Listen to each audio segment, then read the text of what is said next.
Hello to my spiritual family. It is Tuesday, November 9th. Wow, it's just flying right through. And I know we had the time change this weekend, but I do not want to wake up. And I actually feel like it started even before the time change, towards the end of last week. I don't understand it. I just do not want to wake up in the morning. And when I do, I'm twice as tired as I usually am. It takes me twice as long to wake up. I do not know what's going on, but it's frustrating because I've been wanting to get up earlier so I can get more done.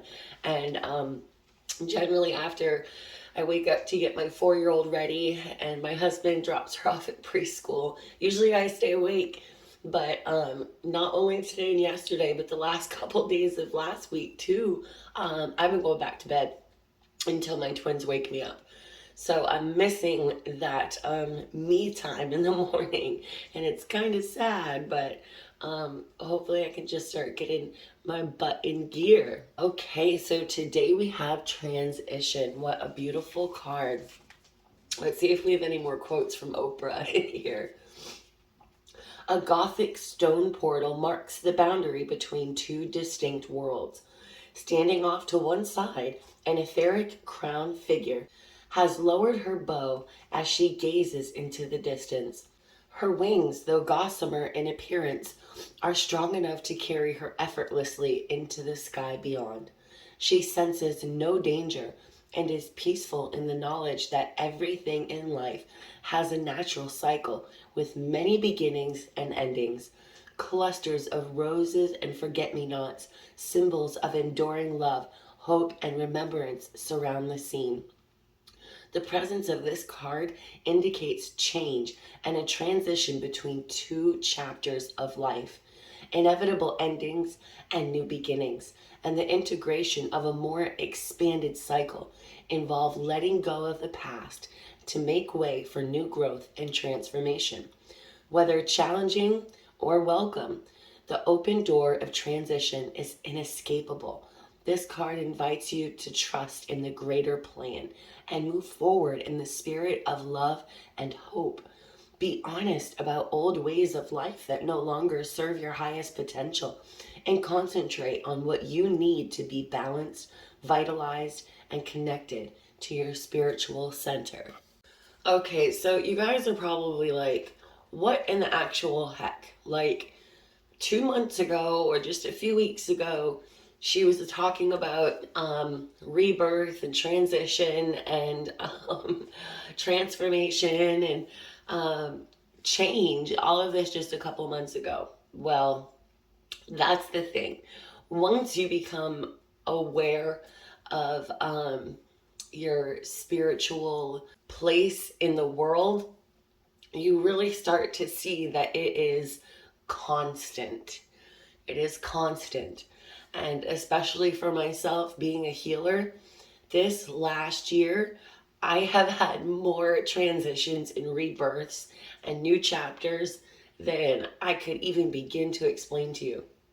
I have come so far just this last year since I realized that I can create my own reality, really. And that if I am willing to release what no longer serves me, then I am leaving room for inviting new things into my life. And before my spiritual journey got to the point where it is now, I was still very spiritual, but I didn't understand a lot of what I do now. And just like a lot of you, when it was time in my life for a new chapter or to release the old, I would fight it. I would fight it because I felt comfortable where I was, you know. Why would I need to change something? You know, it's not bad what's happening, but it's not that where you were is necessarily bad or wrong. It's just that it's time to move on. And sometimes it's really hard to see what it is that we need to let go of. Like this year, I have been in a constant state of letting go. And that's where my growth has come from. You know, it's the growth that I have experienced this year is I can't even fully explain it. It's beyond words. But I know some people are comfortable doing the same thing, living the same life, being in the same place in their life for 20, 30, 40 years, okay? And there's nothing wrong with being comfortable, but our souls came down to this earth to grow, to evolve, to be challenged, to experience many different things in life. And we cannot do that if we stay in the same comfortable place, okay? And as far as letting go, like sometimes even I will get signs everywhere like, oh, it's time to let go of something. It's time to release something. It's time to heal from something. And I'm like, what now? What is it that I have to heal now? Because sometimes it can literally feel that way. It's like, again, already, what is it now? But if we fight the gentle signs that a transition is coming in our lives and a transformation, then we're really just making the universe have to put us in even more difficult situations. The universe is going to scream the same stuff at us in different ways until we listen. And that can become almost even more painful, when you just refuse to let go of something, but the universe is like, you're doing it, whether you like it or not, it's time. So find a way to heal from it. Find a way to let this old habit, this old pattern, this old relationship that no longer serves you, it's time to let it go so you can start a new chapter in your life. And Spirit is really showing me last week all of the centering and the peace and the finding your sanctuary that last week after this, well, during and after this new moon that we had, you guys were actually like reborn after this new moon.